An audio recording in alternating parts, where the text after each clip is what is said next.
어느 때부턴가 세상에서 예수님은 좋지만 기독교인은 싫다, 기독교는 싫다 하는 이야기가 들려오기 시작했습니다. 물론 무신론적인 세상이 하나님을 믿는 기독교인에 대해서 호감을 가진다는 것은 원래 어려운 일입니다. 하지만은 예수 오케이 기독교 노 하는 이 이야기들 앞에서 우리 자신의 문제를 성찰해 볼 필요가 있습니다. 왜 그런 이야기를 듣게 되었을까요? 어느샌가부터 우리 안에 은혜와 영적인 생명력이 약화되고 신앙이 점점 딱딱하게 굳어버렸기 때문은 아닐까 생각을 해봅니다. 신앙이 자꾸 형식화되고 습관화되고 그런 가운데서 이런 이야기들이 나오게 되지 않았을까. 또 어떤 성도와 교회들은 성경에서 벗어나서 신앙이 좀 변질되는 모습도 있는 것이 사실입니다. 어떤 목회자와 또 그 추종하는 사람들은 그냥 완전히 정치 이념화했어요. 기독교를 정치 투쟁 혹은 정치 이념화해버렸어요. 또 어떤 교회들은 보면 성경에서 벗어나서 신비주의와 광신주의로 빠져들어가는 것을 볼 수가 있습니다. 또 세상을 너무나 닮아버린 교회의 모습, 또 세상을 닮아버린 성도의 모습은 세상 사람들에게 기독교를 믿어서 뭐하나 하는 그런 실망의 마음을 주게 되었을 것입니다. 오늘 기독교 신앙의 위기는 성경이 말씀하는 그리고 하나님의 마음에 있는 성도상, 교회상과 현실의 성도의 모습, 교회의 모습이 간격이 생긴 데서 오는 것이라고 볼 수가 있습니다. 그래서 다시 성경이 말씀하는 믿음으로 돌아가는 것, 이런 본질 회복이 우리에게 필요하다, 그렇게 볼 수가 있습니다.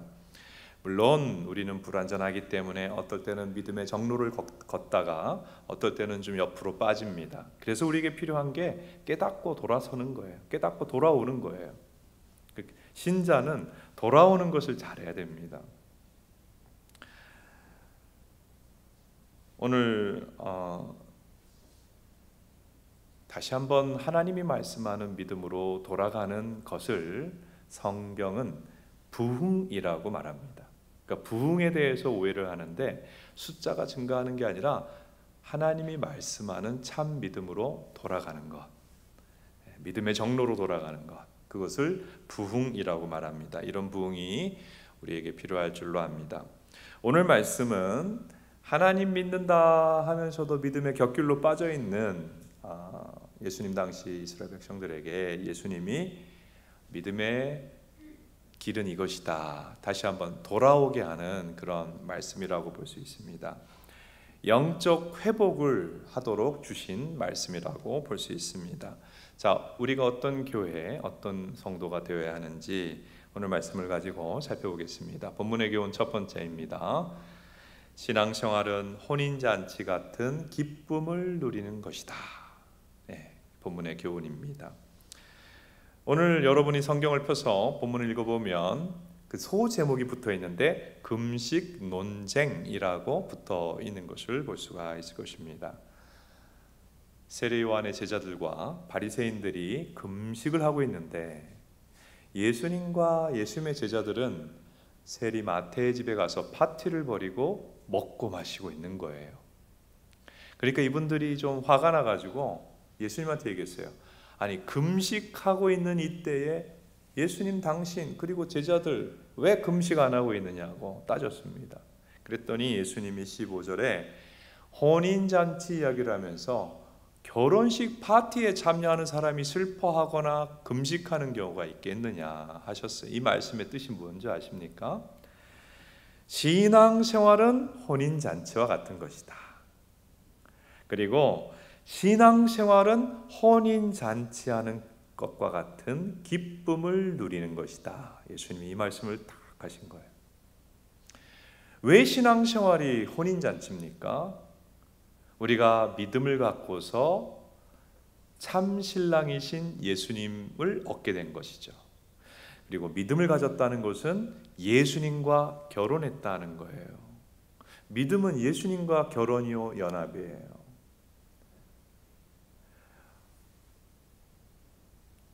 그래서 신앙생활의 그 핵심은 신랑 되신 예수님을 알고 그분의 사랑을 받는 거예요. 예수님과 사랑의 관계를 맺어가는 것이 신앙생활입니다. 이걸 예수님이 얘기한 거예요. 하나님과 사랑의 관계가 신앙의 핵심이다. 그 신앙생활은 하나님을 알고 하나님 사랑을 알고 사랑의 관계를 맺어가는 거예요. 그러니까 그 안에 기쁨이 있겠죠? 어떤 성도님이 결혼을 하고서 이렇게 표현을 했어요. 내가 이렇게 행복해도 될까 싶을 정도로 행복하대요. 그런 말을 막 해요. 그래서 왜 그런가 이렇게 봤더니 결혼하고 보니까 남편이 너무 괜찮더래요. 사랑이 아주 많은 사람이에요. 그래서 자기를 부를 때 그냥 뭐 부르지 않고, 여러분 집에서 뭐라고 부르세요? 배우자를? 사랑하는 뭐뭐야 이렇게 부른대요. 한번 여러분 집에서 뭐라고 서로 부르는가 보세요. 사랑하는 뭐뭐야 이렇게 부른대요. 그리고 퇴근해 가지고도 그렇게 집안일도 섬기고 너무너무 잘해주는 거예요. 그래서 결혼 전에는 또 좋았지만 결혼 이후에 너무너무 행복하다는 거예요. 여러분 우리가 살면서 힘든 일 많이 있어요. 그런데 얼굴이 환한 사람은 누구냐? 돈 많아서 그런 게 아니에요. 돈 많아도 맨날 우울증 약 먹고 수면제 먹고 사는 사람 많아요. 사랑을 받는 사람이 얼굴이 환한 거예요. 사랑받으면 기쁘고 사랑받으면 행복한 거예요. 근데요, 우리가 세상에서 가장 존귀하신 그리고 가장 아름다우신 예수님, 신의 사랑이라고 그러죠. 예수님의 사랑을 우리가 받게 되면 진정한 기쁨이 우리 안에 찾아오게 됩니다. 그래서 우리가 어릴 때부터 부모의 사랑만으로도 채워지지 않고, 친구의 사랑으로도 채워지지 않고, 배우자의 사랑만으로도 채워지지 않지만 예수님의 사랑을 받을 때 마음에 만족이 오고 회복이 일어나는 것이죠. 예수님은 이 세상에 누구보다 우리를 가장 사랑하는 분이라고 말씀합니다. 아가서 한번 볼까요? 아가서 1장 15절 같이 한번 읽어봅니다. 시작. 내 사랑아 너는 어여쁘고 어여쁘다. 내 눈이 비둘기 같구나. 아가서는 하나님이 우리에게 어떤 마음이 있으신가, 하나님 우리를 어떻게 사랑하는가를 표현하는 말씀인데, 우리를 뭐라고 불러요? 내 사랑아. 한번 따라하세요. 내 사랑아 어여쁘고 어여쁘다. 네. 우리 하나님이 제가 방금 소개한 그 남편의 아내를 사랑하는 뭐뭐씨 이렇게 부른다 그랬는데, 하나님이 우리를 내 사랑아, 항상 사랑하는 누구야 부르시는 거예요. 그리고 어여쁘게 보세요. 좋아하세요. 우리를 하나님은 좋아하십니다. 하나님이 옆에 있는 분 한번 인사합시다. 하나님이 당신을 좋아하십니다. 이 세상의 모든 사람들이 나에게 베푸는 사랑과 하나님의 사랑은 비교할 수가 없어요. 하나님의 그 사랑을 우리가 알게 되고 그 사랑을 신앙생활하면서 받게 되면 우리 인생이, 어둡던 인생이 환한 빛이 비춰져요. 교회 다니는 사람들이 밝습니다. 그래서 일반적으로. 그리고 겨울 같은 삶을 살다가 인생의 꽃피는 봄날을 경험하게 돼요. 우울증, 신앙 갖고 우울증 벗어난 사람들이 얼마나 많은지 몰라요. 그리고 예수님의 그 사랑, 하나님의 사랑 안에서 우리는 모든 삶의 고통을 하나하나 극복하게 됩니다. 죄사함도 우리 예수님이 주셨지만 예수님의 그 십자가 사랑으로 우리의 운명을 바꿔주세요. 우리가 예수님과 믿음으로 연합하고 예수님의 신부가 될 때 우리 예수님은 자신 안에 있는 모든 좋은 것을 우리에게 주세요. 우리가 결혼하면 배우자에 있는 모든 것이 나에게 오잖아요. 예수님에게 있는 모든 것이 우리에게 옵니다. 그래서 우리가 죄인이었는데 하나님의 가족이 돼요. 하나님의 자녀, 하나님의 가족이 돼요. 그리고 우리가 하늘의 모든 하나님이 예비하신 보화를 얻는 상속자가 돼요. 하나님의 가족이요, 상속자로 신분이 바뀌어요. 또한 하나님과 함께 이 세상을 다스리는 왕적인 존재가 됩니다. 그래서 비천한 존재였던 우리가 우리 예수님 때문에 존귀한 신분으로 바뀌어지는 것입니다. 여러분, 한 주간 어떠셨는지 모르겠습니다. 근데 사실 우리의 삶에는 마음을 힘들게 하는 것들이 너무나도 많이 일어나요. 일단 내 뜻대로 안 되는 게 너무 많습니다. 그리고 주위에 의외로 우리 마음을 아프게 하고 박박 긁어놓는 사람들이 존재하는 게 사실이에요. 때로는 질병 때문에, 때로는 너무 일이 많고 피곤해서 마음의 기쁨이 싹 사라져버린 그런 경우가 얼마나 많습니까? 근데 우리가 오늘 말씀을 보면서 깨달아야 되는 것은 우리의 기쁨의 원천에 대하여서 새롭게 깨달을 필요가 있어요. 우리의 기쁨은 상황이 아니라 우리의 참 신랑 되신 예수님에게서 오는 것을 마음에 새기십시다. 그래서 힘든 일이 막 오죠. 어쩌면 매일, 하루에도 순간순간 괴로운 일이 찾아올지 모릅니다. 그때 빨리 상황과 문제에서 눈을 돌려 예수님을 바라볼 수 있는 믿음이 되기를 바랍니다. 빨리 문제에서 눈을 돌려 예수님을 바라보십시오. 예수님께서, 신랑 되신 우리 예수님께서 그분의 사랑으로 우리 안에 잔잔한 기쁨을 회복시켜 주실 것입니다. 예수님으로 인해서 혼인잔치 같은 기쁨을 누리는 신앙이 우리 모두가 될 수 있기를 축복합니다. 두 번째로 본문의 메시지는 신앙의 본질과 껍질을 구분하고 본질만을 붙잡으라 하는 메시지입니다. 성경에서 신앙생활 이렇게 하라 하는 그런 내용들이 있지만은 막상 성도 각자가 신앙생활하는 건 각자 다양해요. 예수님 당시를 보면 세례 요한의 제자들은 세상이 악하니 금욕을 해야 된다 그랬어요. 그래서 금욕주의자들이 되었어요. 그리고 바리새인들은 율법을 지켜야 된다. 그래서 율법주의자가 되었습니다. 그런 신앙생활을 했어요. 그런데 이 세례 요한의 제자나 바리새인들이나 처음에는 다 순수한 믿음이었는데 시간이 지나면서 좀 믿음이 굳어가지고 본질을 놓치고 껍질을 붙잡는 모습이 되었습니다. 그래서 하나님이 보내신 구원자 예수님이 오셨을 때에 못 알아봤어요. 전혀 영적인 분별력이 없었어요. 그리고 심지어 오늘 본문을 보면 예수님이 뭐 안 한다고 화를 내요? 아니 우리는 금식하는데 너희들은 왜 금식을 안 하느냐고 화를 내고 정죄하는 안타까운 모습을 보여주고 있습니다. 자, 금식 얘기가 나왔으니까 말입니다만은 성경에 금식을 몇 번이나 하라고 되어 있습니까? 여러분 성경을 좀 레위기 16장 29절을 보면 속죄일에 금식해라 그랬어요. 이게 하나님이 금식을 하라고 하신 딱 구체적인 말씀이에요. 그러니까 1년에 한 번은 금식해라. 그리고 그 외의 금식은 다 자기가 자원할 때 금식할 수 있다. 그렇게 기도할 수 있다. 얘기하셨거든요.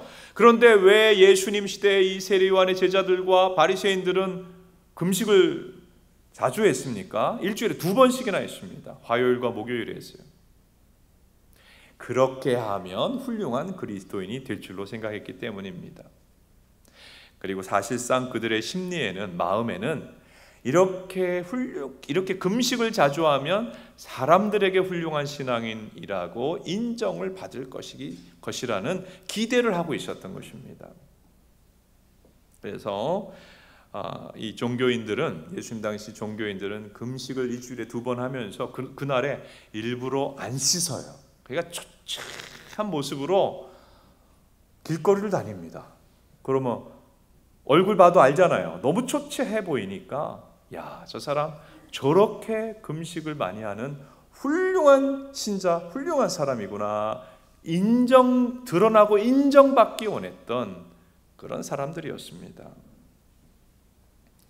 여러분, 혹시 우리 마음 안에도 하나님의 눈이 의식되기보다는 사람의 눈이 중요하게 여겨져서 사람들 앞에 어쨌든 내가 무엇으로든 훌륭해 보이려고 하는 신앙의 어떤 요소라도 내가 좀 사람들에게 훌륭한 사람이라고 느껴지게 만들고 싶은 그런 하나님의 눈보다 사람의 눈을 의식하고 사람의 인정을 바라는 모습이 조금씩 생겨나고 있지는 않은가. 세례 요한의 제자들은 금욕해야 된다. 신앙은 하지 않는 것이다. SNF파가 되었습니다, 이들이. 그래서 그런 것처럼 신앙을 어떤 하지 말아야 될 책으로 자꾸 생각되는 법은 없는가? 아니면 바리새인들은 이걸 해야 된다, 저걸 해야 된다 막 만들어놨죠.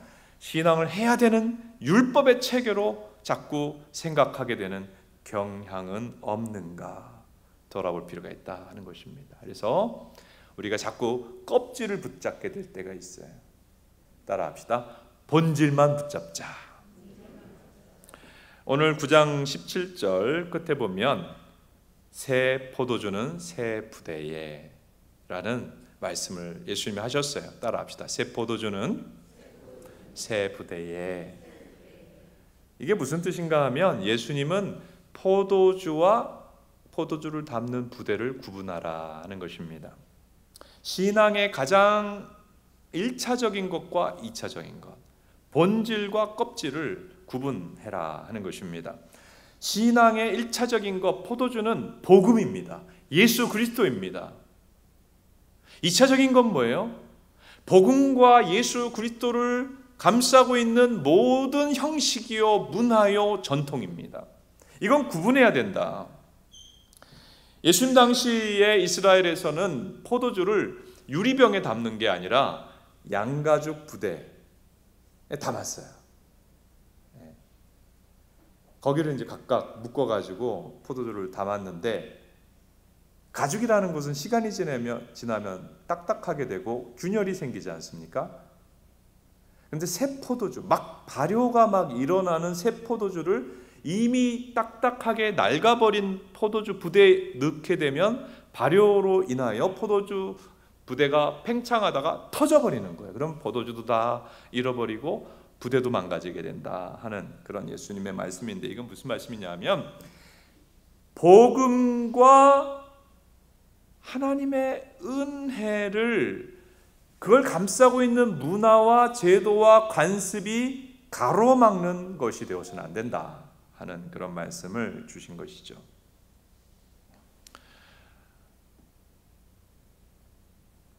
예수님의 복음은 새 포도주와 같다. 아멘입니까? 여러분, 여러분 어릴 때 부모님들이 포도를 넣고 설탕을 넣어가지고 포도주를 담그는 걸 보셨을 것이에요. 막 부글부글 끓죠. 발효가 일어나죠. 여러분, 예수님의 복음을 알고 받은 사람 안에는 뭔가 발효가 일어나는 거예요. 부글부글 변화가 일어납니다. 교회 다니고 예수 믿는데 안 변한다? 그건 불가능한 일이에요. 예수님을 알고 복음을 알면 사람이 자꾸 변화돼요. 날마다 새로워져요. 고린도후서 5장 17절을 읽어보겠습니다. 시작. 그런즉 누구든지 그리스도 안에 있으면 새로운 피조물이라, 이전 것은 지나갔으니 보라 새 것이 되었도다. 누구든지 예수님의 복음을 받으면 새 피조물이 된다. 새로워진다. 예수님 처음 믿을 때 새로워지는 것만 아니라 70년, 80년을 믿어도 계속 새로워집니다. 성경은 우리를 새롭게 하시는 하나님이라고 말씀하세요. 따라합시다. 하나님은 우리를 새롭게 하시는 분이시다. 맹물 같은 인생을 포도주 같은 인생으로 바꿔주십니다. 까칠하던 인격을 원만한 인격으로 바꿔주십니다. 얼굴이 어두웠던 얼굴, 싸나웠던 얼굴을 밝은 얼굴, 온화한 얼굴로 바꿔주십니다. 그 최고의 화장수는 은혜다, 이런 말이 있잖아요. 교회 다녀서 은혜 받으니까 사람 얼굴 바뀌었다. 그리고 그렇게 비판하는 말을 하는 우리의 입술을 바꿔서 하나님 말씀을 하고 덕스러운 말을 하는 입술로 바꿔주십니다. 돈만 알고 세상 성공만 바라던 그런 인생 목표를 갖고 살던 사람이 하나님의 영광을 위해 살겠다, 하나님 나라를 위해 살겠다, 꿈이 바뀌어지도록 복음이 우리를 변화시켜 주는 거예요. 그래서 예수님의 복음은 우리를 새롭게 한다, 변화시킨다. 그것이 바로 복음 안에 참된 성도의 삶입니다. 여러분, 복음이 포도주인데, 포도주와 같다고 비유했는데, 복음을 아는 자는 굳어져서는 안 돼요. 복음 안에 계속 우리를 변화시키는 생명이 있기 때문입니다. 아유, 내가 믿은 지가 언제고 성경을 몇 번 읽었는데 이만하면 됐다 하는 안주를 하는 게 굳는 거예요. 여러분, 저와 여러분이 하나님 앞에 서는 날까지 조금씩 계속 변화되어 가는 은혜 주시기를 바랍니다. 그게 복음의 역사예요. 굳어지지 말아야 돼요.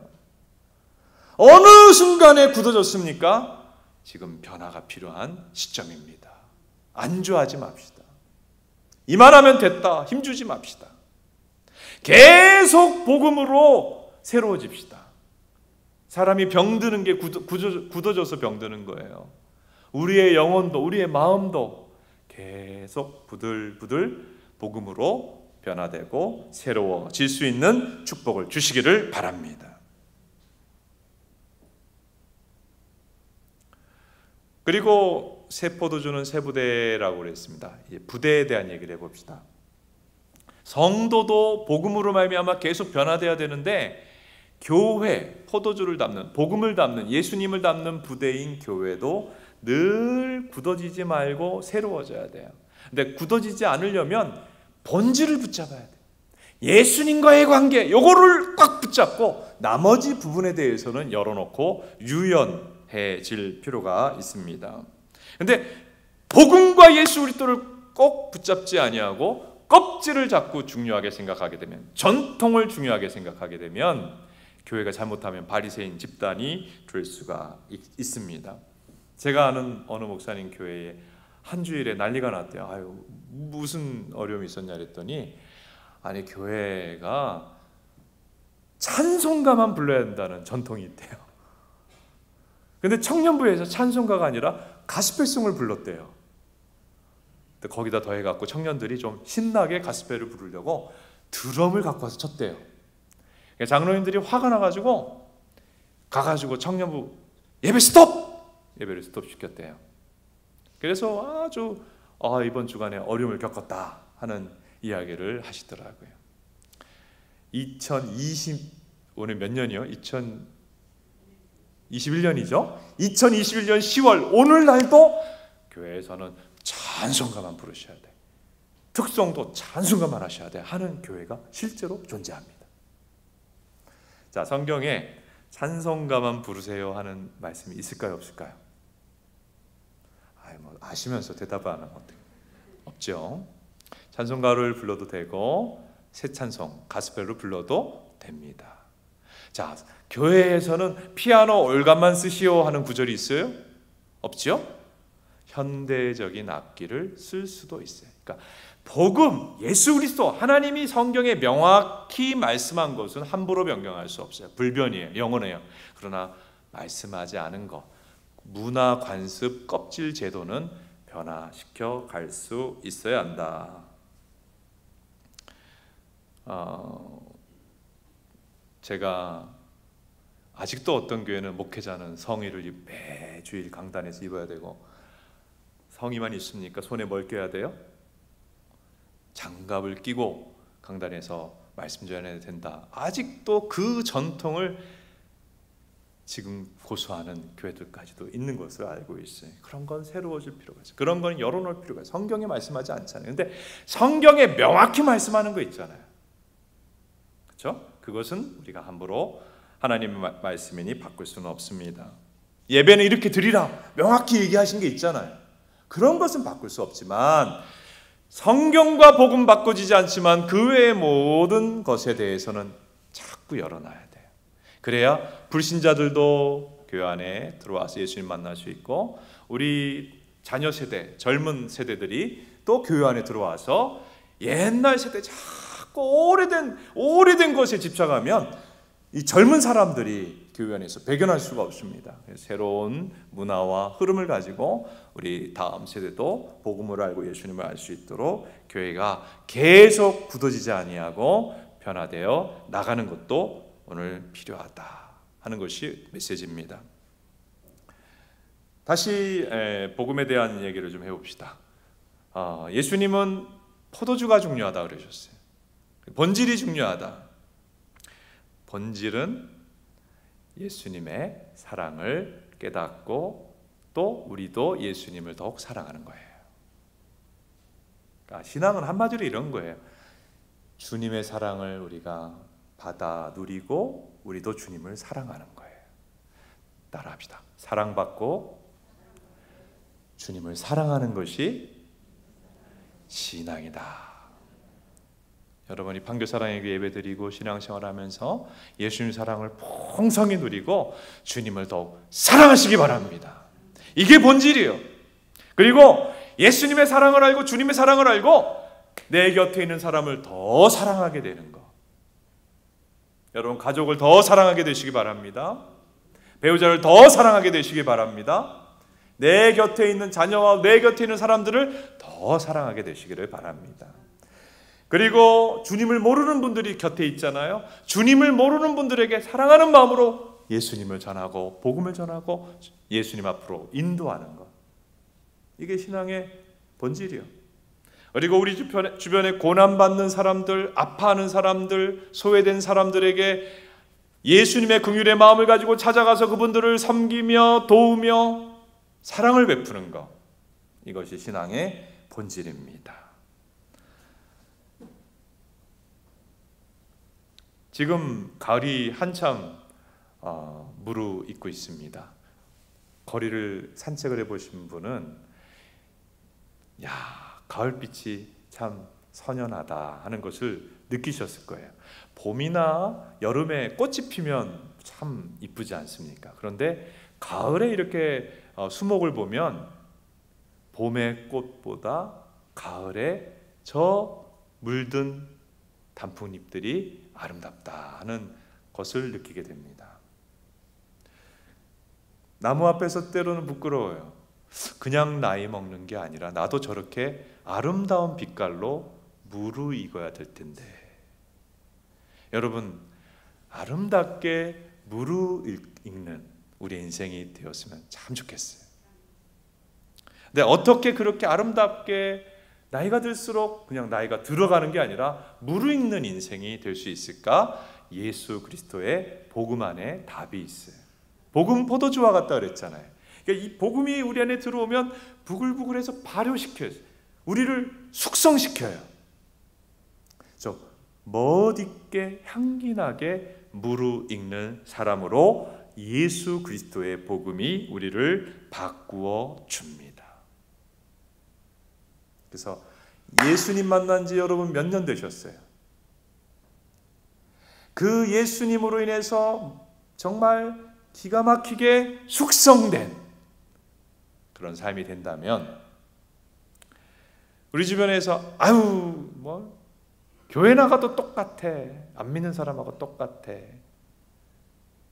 예수는 오케이, 기독교는 노, 이런 말들을 사람들이 할지라도 복음으로 무르익은 우리들을 보고서는 아 그렇구나, 저분을 보니까 교회 나가는 이유를 알겠다, 아 기독교를 믿어야 되는 이유를 알겠다, 아 예수님 믿어야 되겠다 하는 그런 공감을 하게 되지 않겠습니까? 그런 은혜, 그렇게 복음으로 잘 변화되어 주변에 선한 영향력을 미치는 주님의 역사가 우리들 통해 일어나게 되기를 축복합니다. 우리 기도하겠습니다.